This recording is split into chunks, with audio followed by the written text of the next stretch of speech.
Chairman PTI barrister Gauhar ने कहा कि कश्मीर कश्मोर बनेगा ना ही लाहौर बनेगा। कश्मीर पाकिस्तान की शहरग है और कश्मीर बनेगा पाकिस्तान। उन्होंने दोनों बड़ी जमातों पर तनकीद करते हुए एक बार फिर इलेक्शन के बॉयकॉट के फैसले को दुरुस्त करार दे दिया। कश्मीर न कश्मोर बनेगा और कश्मीर न ही लाहौर बनेगा। इंशाल्लाह वो पाकिस्तान का शाहरग है और पाकिस्तान का शाहरग बनेगा। कश्मीर पे दोनों बड़ी पॉलिटिकल पार्टी ने बड़ी सियासत की और इस नहज तक पहुंचा है।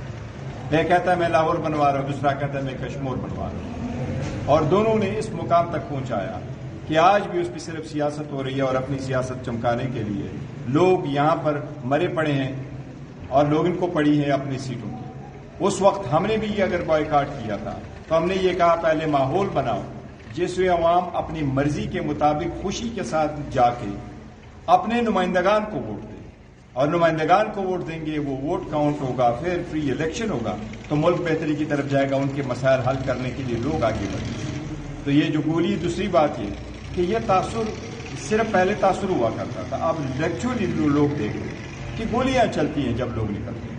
निहत्ते लोगों पे गोलियां चलाने का ये सिलसिला खत्म होना चाहिए। इसकी मैं शदीद मजम्मत करता हूं और नहीं करना चाहिए था, हरगिज़ नहीं करना चाहिए था। हमने हमेशा से कहा है कि अवाम को भी चाहिए कि पुरअमन तरीके से रहे, वो भी अवाम के और सरकारी अमलाक का तहफ़्फ़ुज़ करे, लेकिन सरकार किसी सूरत किसी गोली से काम न ले।